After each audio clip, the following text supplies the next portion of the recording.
اس سلسلہ میں رسول اکرم صلی اللہ تعالیٰ علیہ وسلم کی جو تعلیمات ہیں اس میں یہ بھی ہے کہ جب بندہ نیکی کرتا ہے تو کیا نیکی کا اجر صرف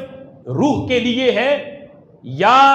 ساتھ یہ اجر بدن کو بھی ملتا ہے، جسم کو بھی ملتا ہے، یا کیا نیکی کا اجر صرف جسم کے لیے ہے یا روح کے لیے بھی ہے یا دونوں کے لیے ہے؟ تو نبی پاک علیہ الصلوۃ والسلام نے اس سلسلہ میں اس بات کو بیان کیا، حدیث پاک ہے، میرے آقا فرماتے ہیں جب بندہ قیامت کے دن اپنے برے کاموں کی وجہ سے پکڑا جائے گا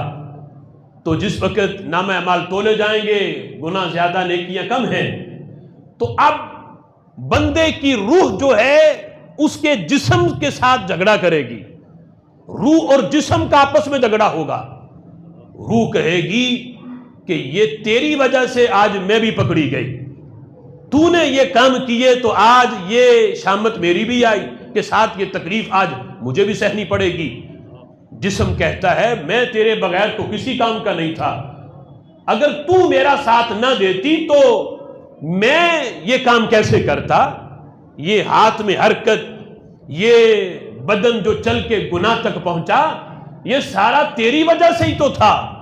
یعنی جسم کا روح کو قصوروار ٹھہرائے گا اور روح جسم کو قصوروار ٹھہرائے گی۔ رب ذوالجلال بھی انہیں مہلت دے گا کہ ٹھیک ہے کر لو جھگڑا آپس میں،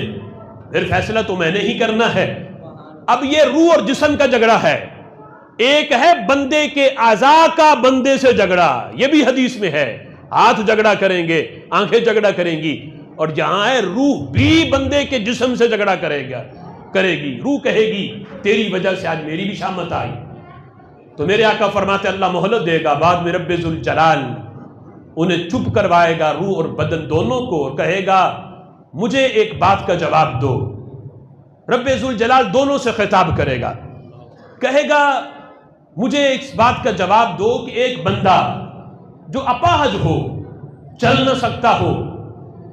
لیکن آنکھوں سے اسے نظر آتا ہے، چل نہیں سکتا، اور ایک بندہ ایسا ہے کہ جو اندھا ہے، نظر نہیں اسے آتا لیکن چل سکتا ہے۔ اب دونوں نے ارادہ کیا کہ ہم کسی کے باغ سے پھل اتاریں، کسی کا باغ سے پھل اتاریں چوری۔ تو اپاہج نے کہا کہ میں تو چونکہ چل ہی نہیں سکتا لیکن ہاں نظر مجھے آتا ہے،